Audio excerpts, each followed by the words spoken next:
Hey guys, today is our EOC review day 9, which is our final day of reviewing. So this is the last topic, and we're going to go over linear and quadratic transformations. We're going to start with linear transformations, so basically these straight lines, okay? So there's a bunch of different things that can happen with transformations in linear. The first thing we're going to talk about is whenever you have a vertical stretch or vertical shrink, horizontal stretch, horizontal shrink.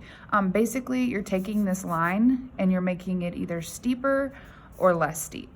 Okay, so we're going to talk about making it steeper first. So some of the words that you'll see whenever you're making something steeper is vertical stretch. So if we're vertically stretching something, it gets steeper. Or if we're horizontally compressing something, so from the outsides you compress it, it also gets steeper. Okay. But basically both of those just mean making the line steeper. What your equation would look like when things get steeper is the number in front of x, this slope, right? The number in front of x, whether it looks like this or like this, it doesn't really matter. If that number gets bigger, so number's bigger than 1, right?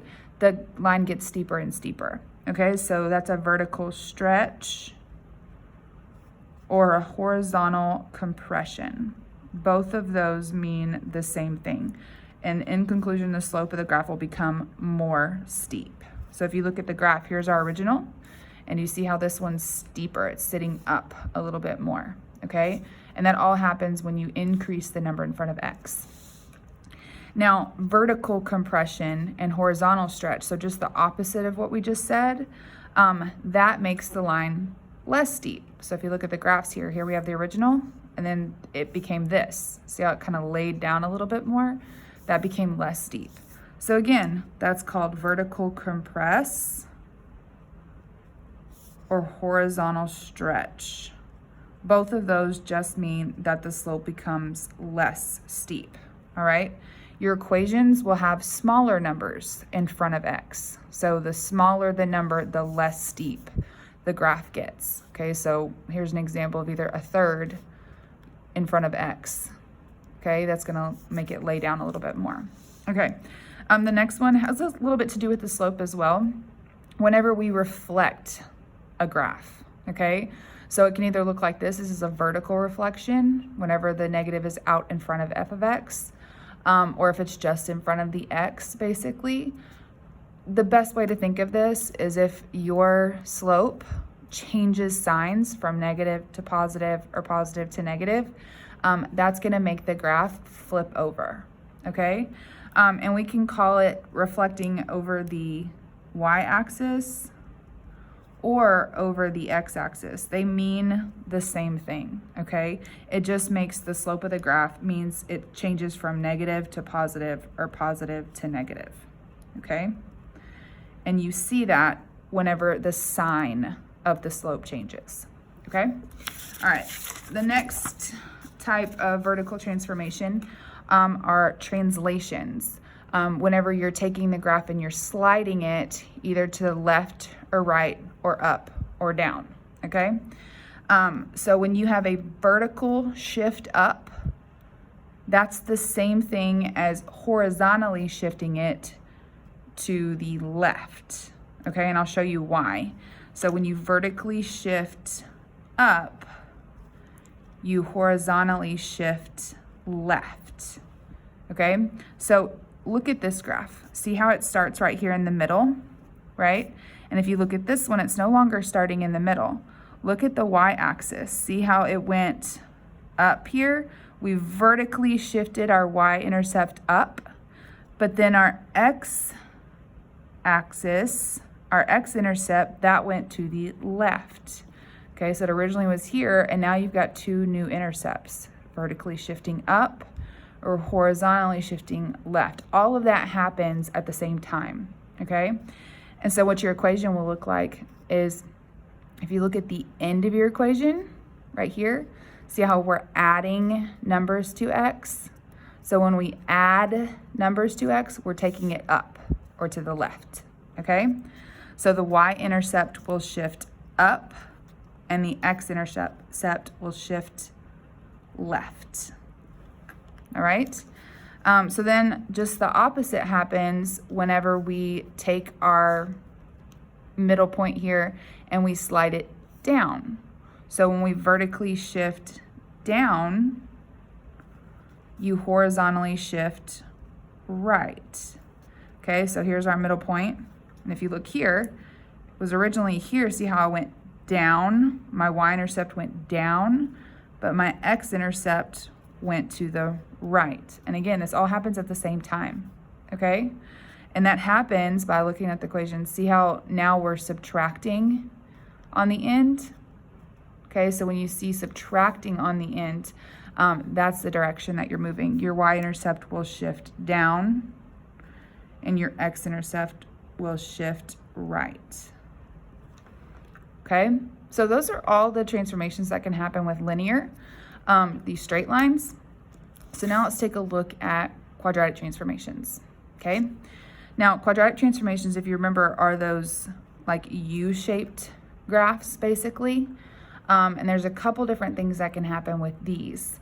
So here's the parent function. If you look, it's just very simple, x squared, okay? Once we start adding numbers in front, behind, inside parentheses, we start doing a bunch of different stuff to this graph, okay? So this is what the form of the graph will look like. So it changes from this x squared, and you still see the x squared, but now you've got parentheses, you've got a number in front, you've got a number behind.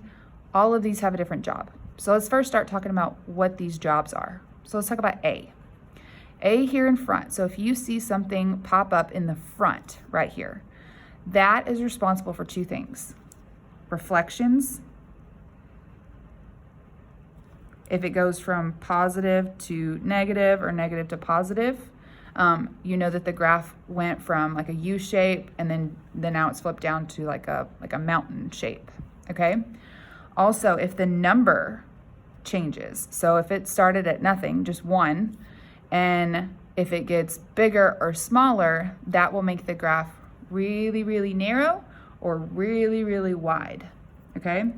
So narrow are when A is bigger than 1, and then it gets wider when A is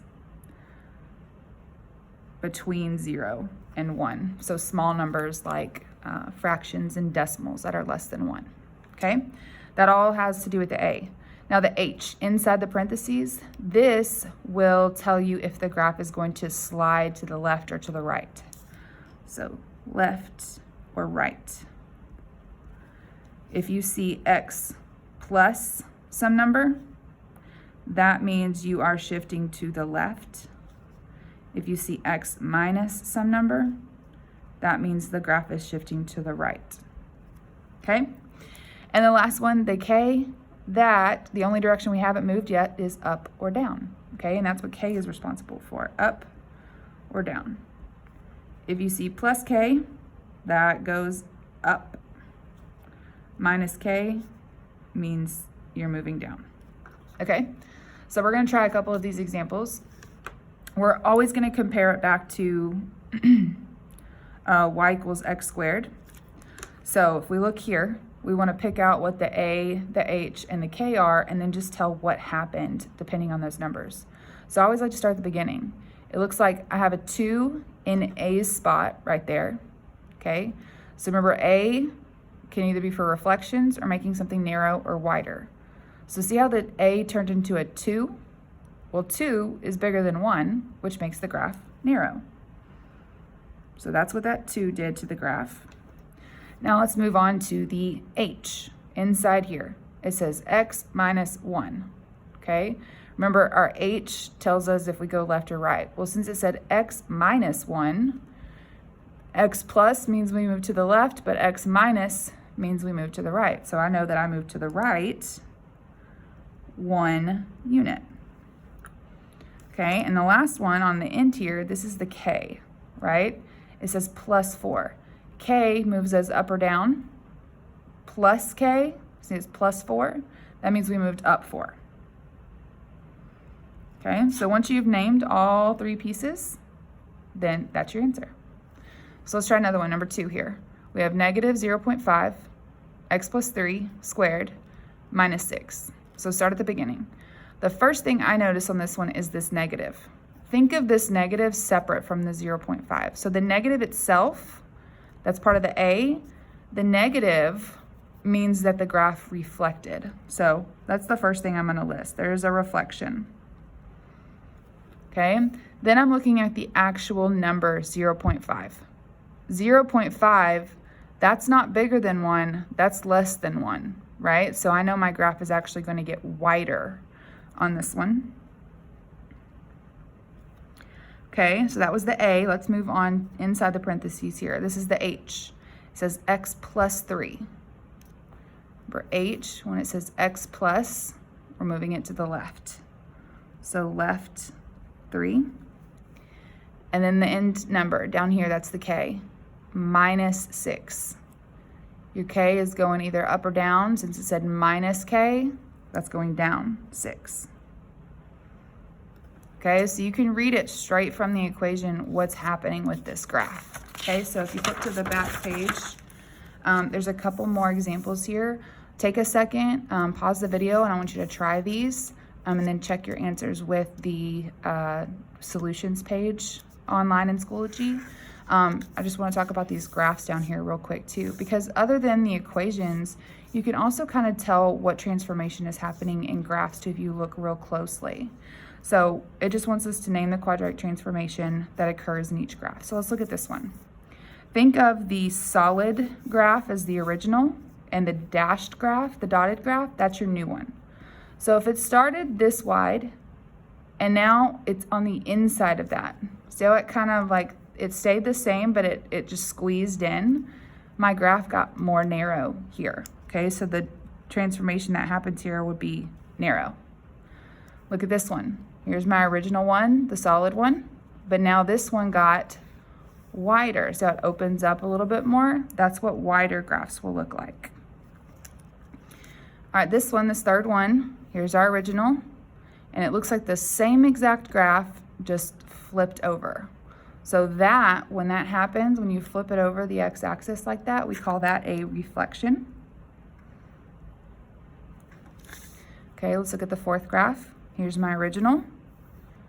And while it does look slightly more narrow, the main thing that I see here is, see how it started down here at the bottom? It's not starting down here anymore. It shifted up 3 boxes. So that's what I want to name, up 3. Okay, same thing here. Here's my original. Here's where it started.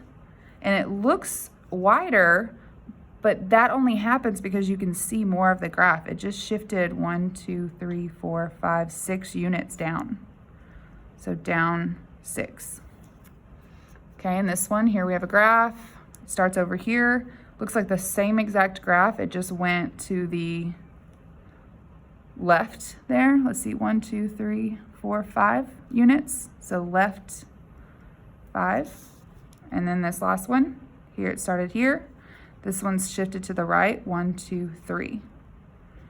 Okay, so as you're doing these and writing all this transformations that happen, imagine this is what's happening to the graph. Okay, so take a second, like I said, and try each one of these and check your answers, and then go complete your last EOC review, day 9 in Schoology.